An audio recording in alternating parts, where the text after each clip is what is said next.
Segundo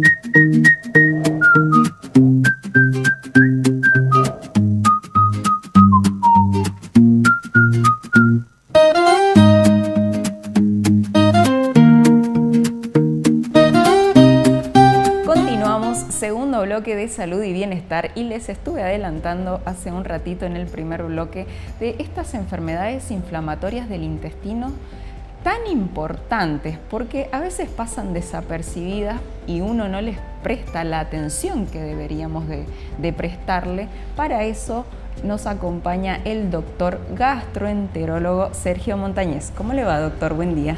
Buenos días, muchas gracias por la invitación, Marina. Un placer tenerlo acá para hablar de este tema que a veces nadie le presta atención y siempre cree que una comida le cayó mal, algún otro alimento también le cayó mal, fue inflamación y se terminó ahí. Pero a veces no es ahí donde se termina, ¿no? Es cierto, y vos has dicho bien, nadie les presta atención. El problema, ¿sí?, no es solamente que no le preste atención el paciente, sino también los profesionales. Bien. En un tiempo se llamaban enfermedades raras, pero no son tan raras. De hecho, en el mundo aumentó muchísimo la prevalencia, que es la cantidad de casos, sobre todo en la mitad occidental. O sea, Argentina, nosotros somos el occidente.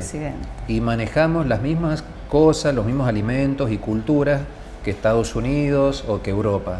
Bueno, eso ha hecho que esta enfermedad haya aumentado los casos en el mundo, y pasa eso, que el paciente primero lo desconoce y el profesional en realidad es muy difícil que la sospeche. Bien. Entonces son pacientes que crónicamente están enfermos o padeciendo ciertos síntomas que lo asumen como normales. Bien. Ya tengo dolor y eso me pasa siempre, y le ponen a los nervios, o estoy con diarrea pero seguramente es mi estrés por tal cosa. Y eso va llevando a perpetuar los síntomas y ya los vemos cuando están avanzados. Claro, culpamos a otras cosas cuando deberíamos de realmente ver lo que es el intestino, donde se genera, donde se origina, ¿no? Tal cual. ¿Qué son exactamente en la gastroenterología las enfermedades inflamatorias? Mira, doctor? Esto es muy importante definirlo porque son enfermedades crónicas. Uno, cuando las adquiere, las va a tener toda su vida. ¿Bien? Bien.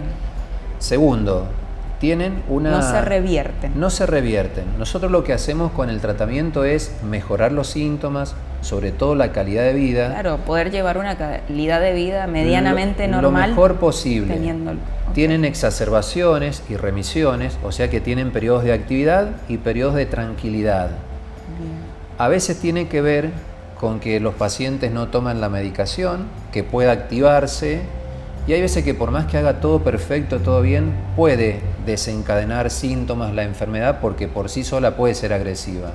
Bien. Son enfermedades habitualmente que toman todo el colon, pero si las dividimos, que son los dos grandes grupos, colitis ulcerosa y enfermedad de Crohn, la enfermedad de Crohn puede alterar todo el tubo digestivo.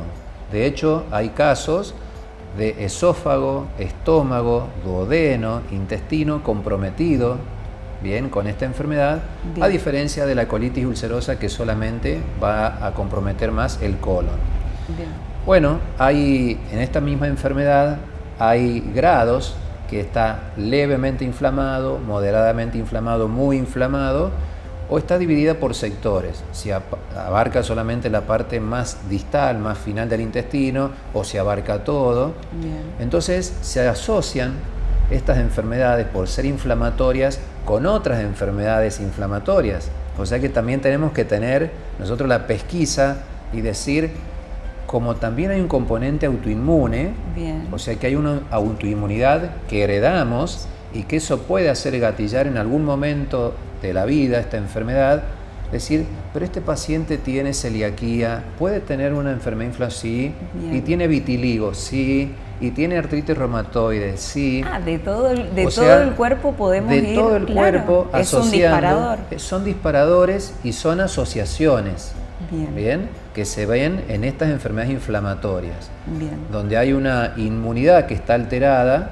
Sí. Que eso, la inmunidad después se puede hablar, pero son las defensas que uno tiene, y bueno, y la enfermedad cuando ataca va en contra de mi organismo porque mi inmunidad está dormida o es inexperta para eso, ¿no? Bien, esas serían como las causas por las cuales aparecen estas enfermedades que, Bueno, y en realidad no hay una causa. No hay una causa. Claro, no hay una causa, porque fíjate vos que cuando vos estudiás esto en el libro te dice sí, que hay conjeturas, hay sospechas, hay a veces desencadenadas por el estrés.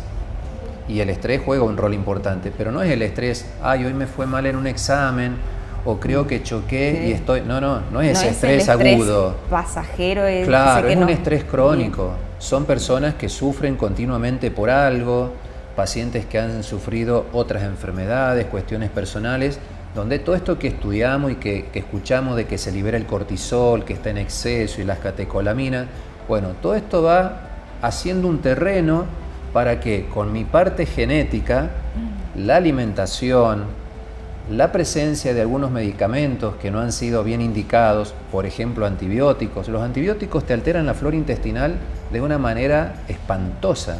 Y cuando yo tengo una alteración en ese ecosistema, que es perfecto, provocado por ejemplo por los antibióticos, estoy más permeable a hacer estas enfermedades.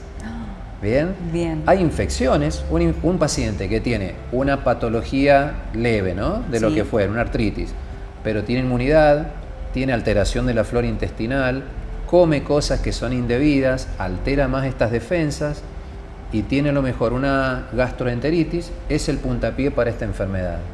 ¿Bien? Bien. Entonces tenemos que estar muy a la pesquisa y muy activos en buscar cómo fue que apareció, pero aparecen.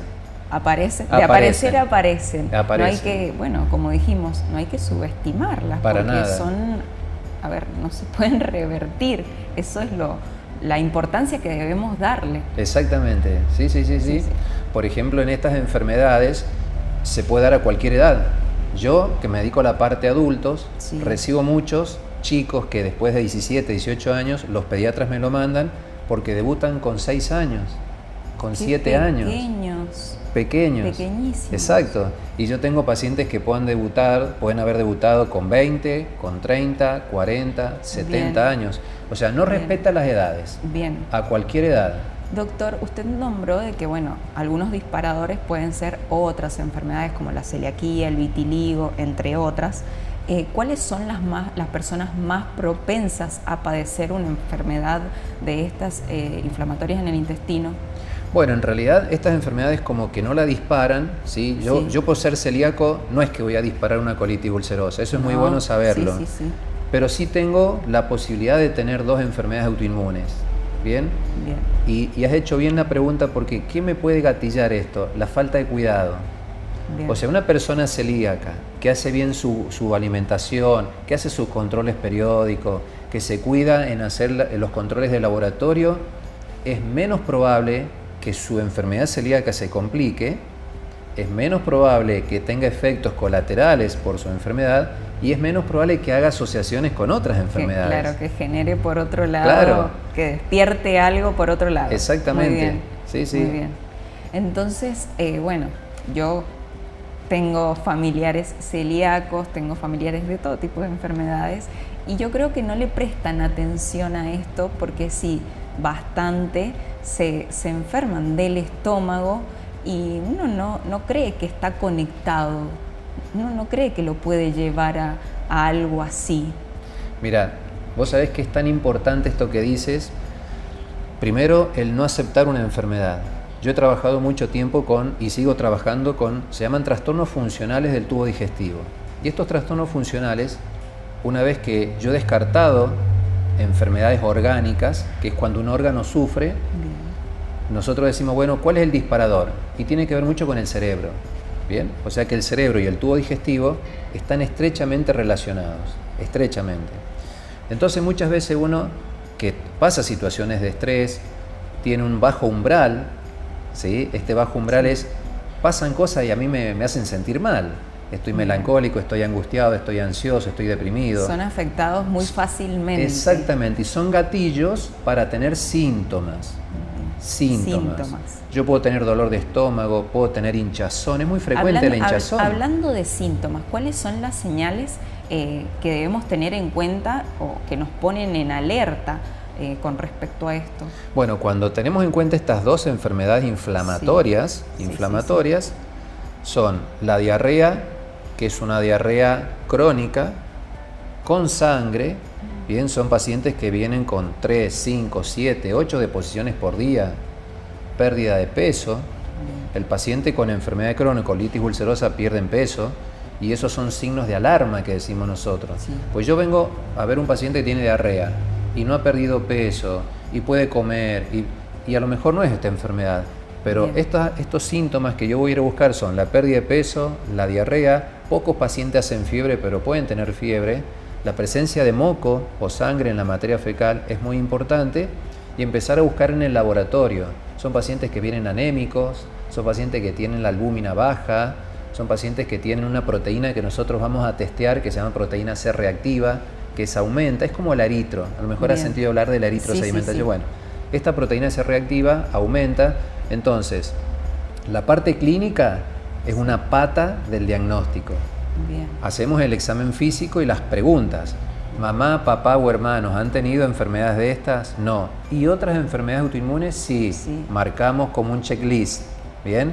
Entonces el interrogatorio es muy importante. O sea que cuando uno llega al gastroenterólogo, primero se investiga todo nuestro... Todo. Y tenemos herramientas. Tenemos la colonoscopía, que para nosotros es muy importante. Yo que hago la colonoscopía, tengo muchos pacientes en la parte pública y privada que a lo mejor vienen con síntomas. Yo tengo fuerte sospecha que tienen esta enfermedad y hago la colono y no encuentro nada. Digo, bueno, gracias a Dios no hay algo grave. Y otras veces encuentro los intestinos muy, muy inflamados. Pero esto es muy importante que recalcar, porque yo te puedo asegurar que el 90% de mis pacientes me consultan porque están inflamados. Sí. Bueno, ¿cómo diferenciamos? Porque, a ver, puede ser un problema digestivo común y no llegar a... Bueno, lo primero que hay que decir es que ese término inflamación es un término folclórico, no científico. Bien. O sea, todo el mundo está inflamado, pero es una forma folclórica de decir, me siento hinchado. El habla cotidiana nuestra porque la inflamación la dan las enfermedades inflamatorias. Nada que ver con eso. Entonces, estamos aprendiendo algo más, porque todos vivimos inflamados. Estoy inflamada, estoy hinchada, no existe. Entonces ahí nosotros separamos dos cosas. La hinchazón de la distensión. Muy bien. Otra diferencia. Claro, y la hinchazón, es el paciente, yo me siento hinchado, y yo lo veo y digo, pero no estás hinchado, porque es una sensación subjetiva. El distendido me dice, mire doctor la panza que tengo, y yo lo miro y digo, sí, tenés un embarazo. Esa panza abultada que tiene mucho gas es la distensión, pero eso la mayoría tiene que ver con otras cosas, con el SIBO, con la constipación, con la disbacteriosis, una celiaquía no tratada, lejos está de lo que es la inflamación propiamente dicho, con un intestino dañado. Bien, y una vez que la diagnostica la enfermedad, como usted dijo, puede llegar, le hace todo el control y no padece la enfermedad, pero una vez diagnosticada, que es para toda la vida, porque no es irreversible. Es irreversible, sí. ¿Cómo es el paso a seguir para tratarla? Bueno, nosotros tenemos herramientas en el mundo, ¿no? Que son pasos, y en el mundo siempre hay mucha información de qué es lo mejor. Lo que nadie discute, que en el proceso agudo, donde el paciente está, hablando en criollo, incendiado, con muchos síntomas, yo tengo pacientes que pasan a la internación, imagínate, con 15 deposiciones por día, pérdida de peso, no pueden comer, están deshidratados, o sea, son pacientes críticos. Ahí utilizamos los corticoides. Bien, o sea que el corticoides sería en ese grado, cuando está muy sintomático, a veces no están internados, pero está muy sintomático, yo tengo los corticoides. Y eso frena la enfermedad en el 90%. No en todos. No en todos. Sí, también va en el organismo de cada uno, Claro, seguro, porque hay enfermedades muy agresivas también, y si no, algunos organismos, como tú dices. Entonces el corticoide. Después tenemos otros medicamentos para esas moderadas leves que podemos utilizar, que es la mesalazina, que es una droga muy conocida, de mucha experiencia en el mundo y que trabaja muy bien sobre esta enfermedad. Después podemos escalar y ya vienen las drogas inmunodepresoras, que son la azatioprina, es una droga que hemos utilizado mucho, la 6-mercaptopurina, y después vienen las drogas que se llaman biológicas, ¿bien? O drogas o tratamientos avanzados. Y ahí existe el infliximab, el adalimumab, el vedolizumab. Tenemos nosotros mucha experiencia con esa medicación que se utilizan también para las enfermedades reumatológicas y dermatológicas porque son autoinmunes. Bien. Y son inflamatorias. Entonces se comparten con esas especialidades este tipo de tratamientos. Se puede decir, perdón, que le cambia totalmente la vida al paciente que la padece. Sí, porque esto se sabe mucho y vos sabés que nosotros vemos muchos pacientes y los problemas son tan severos como problemas emocionales, muy severos, problemas para relacionarse con su pareja. Bien, imagínate que, claro, hay pacientes que tienen fístulas, que tienen hemorragias, no pueden mantener una relación, digamos, íntima con un ser querido. Son pacientes que a veces no pueden viajar cuando están con una actividad.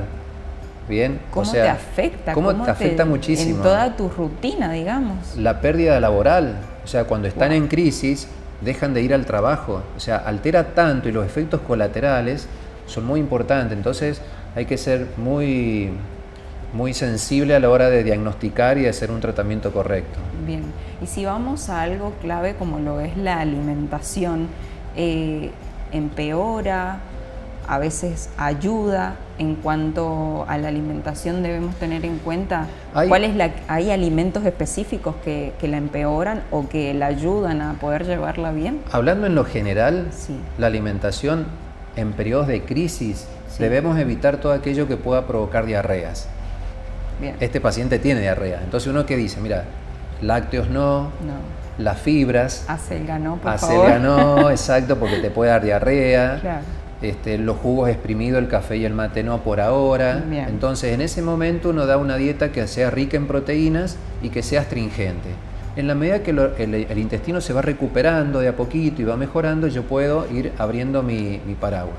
Lo que sí está indicado en todo el mundo, y yo soy muy quisquilloso con los alimentos procesados. O sea, los alimentos procesados... Esos alimentos ultraprocesados que ahora nos son matan fáciles de conseguir, sentido. Lo tenés en todos lados, tienen un precio accesible, a veces hasta son ricos. Pero que nos hacen tan mal. Claro, tan mal. Entonces no pasan desapercibidos. Sí. Bien, entonces bueno, en este momento los pacientes evitamos los hidratos de carbono, porque eso cuando está el intestino malo y tenemos estas bacterias que están alteradas, todos los hidratos producen fermentación en exceso, se hinchan más, y algunos tienen miedo de que la enfermedad no esté siendo mejorada porque me empeoran los síntomas. Bien. Entonces las nutricionistas tienen que trabajar muy bien y muy quirúrgicamente en cada paciente, que son todos distintos. Bueno, y ver también lo que conlleva esto de no solamente ir al gastroenterólogo para hacer mi tratamiento y demás, sino en conjunto con otros profesionales también. Eso es muy importante y nosotros en el Hospital Marcial Quiroga tenemos un grupo. Mira, hemos formado un grupo con clínicos, dermatólogos, reumatólogos, nutricionistas, utilizamos mucho salud mental. O sea, este paciente solo no va a andar bien. O sea, yo solo no puedo hacer mucho. Claro, te cambia ver tu bienestar, tu salud mental, tu salud emocional, cambia muchísimo. Y la parte de conseguir estos medicamentos, hay pacientes que tienen obra social y también tienen sus bemoles. Son remedios muy caros, tienen que hacer trámites, los dan vuelta, eso genera estrés y el estrés hace que los síntomas persistan. Y salud pública, si bien nos da mucha medicación, pero también hay inconvenientes en la adquisición de la medicación y a veces hay demoras, los pacientes se ansían, cuando pasa mucho tiempo se activa la enfermedad. O sea, a veces es entendible esa ansiedad de que demore tu medicación, porque sin eso no te sientes bien, vos sabes que no te sientes bien. Tal cual, sí. Entonces ahí trabaja trabajo social, por ejemplo. Bien, es todo un conjunto, es toda una cadena de profesionales. Es interdisciplinario. Bien, qué interesante y qué bueno saberlo, porque si hay alguna persona que que se siente mal y que siente que puede estar sintiendo esto, no es solamente ir al gastroenterólogo, tiene que pensar en mucho más. A veces algo más complejo. Sí, siempre. Bien, siempre. ¿Y cómo una persona, doctor, reconoce que una persona, obviamente que lo padece, que está empeorando o que tuvo una recaída? Bueno, porque en realidad los síntomas que estuvieron muy activos en un momento y tenían que ir bajando en intensidad, la persona que tenía 10 deposiciones va a pasar a tener 2 o 1, la persona que tenía bajo peso va a empezar a recuperar peso, va a empezar a mejorar su estado general, los debilita muchísimo, o sea, los deja débiles. Bueno, Bien. eso va mejorando. Y tenemos marcadores en el laboratorio, ¿bien? Bien. A nosotros nos desafía mucho la enfermedad. Claro. Hay pacientes que vienen muy bien, de repente ¿Y de tienen... repente? Claro, de repente yo digo, me parece que este paciente no está bien porque está comenzando a retroceder en vez de avanzar. Exactamente, porque Bien. pido esos marcadores y si bien no era muy sintomático el paciente, empezaron a aumentar los marcadores. Bien. Entonces tenemos que estar pensando ahí en cada cosita que nos permiten estas herramientas para saber cuándo hay actividad. Y en cada paciente, porque obviamente no son los mismos grados, todos es son todo distintos. un desafío distinto. Todos. Bien. Todos son distintos. Bien, doctor, para ir cerrando de esto que es interesantísimo, porque yo creo que en algún momento de nuestra vida todos estamos hablando cotidianamente, inflamados, claro, hinchados, claro. y no, a veces es como dijimos antes, nos cayó mal algo, nos hinchó, luego con un fármaco se nos pasa. No, prestarle atención a esto. ¿Qué mensaje les daría a esas personas que están sintiendo esos síntomas pero no se animan a consultar? Bueno, esto es muy importante, primero que sepan que si hay un síntoma que genera signos de alarma, los signos de alarma es pérdida de peso, un sangrado o una diarrea que no mejoró, porque uno con una diarrea va al médico. Sí. Uno puede esperar un día que se mejore solo, pero cuando ya va al médico y el médico le indicó un antibiótico y no mejoró, Ojo. porque no mejoran con antibióticos. Bien. Entonces es muy importante. Tercero, si empiezan a tener síntomas como diarrea, pérdida de peso, y hay algún familiar también cercano que ha tenido esa enfermedad, ojo porque puedo padecerla. Yo tengo hermanos que tienen la misma enfermedad, tengo padre e hijo que tienen la misma enfermedad, ¿entiendes? O sea, Sí, esto existe. Esto existe. Entonces son síntomas que uno no lo subestimen. Estoy perdiendo peso, debe ser por el estrés, consulta. Me duele el abdomen, es un dolor crónico, pero no importa si tenés estrés, tuviste un problema, consulta. Y siempre es bueno, digamos, zapatero a tu zapato, o sea, no es que el clínico el clínico maneja muchísimas cosas, no tiene que ser tan... No es específico, claro, claro. pero por ahí si el clínico dice, mirá, tomate una medicación determinada, si no mejoro, vaya al gastroenterólogo. Bien. ¿Sí? Por ahí a lo mejor nosotros tenemos un poquito más de apertura en la sospecha de esa enfermedad. Bien. Bueno, doctor, muchísimas gracias por ponernos al tanto de este tema tan importante para las personas que a veces no les prestamos atención a este tipo de enfermedades. Bueno, muchísimas gracias por la invitación. Cualquier persona, no sé, que esté sintiendo algunos de estos síntomas, se sienta que debe consultar, ¿dónde pueden encontrarlo? Nosotros trabajamos en el Hospital Marcial Quiroga todos los días, bien, desde gastroenterología. Yo estoy los días lunes y también trabajo en el Sanatorio Mayo y en Quality, Imo Quality, que está en la calle Tucumán, entre 9 de julio y Brasil. Ahí tienen las direcciones por si quieren ir a consultar con el doctor Sergio Montañez. Un placer tenerlo acá. Muchísimas gracias, Brenda.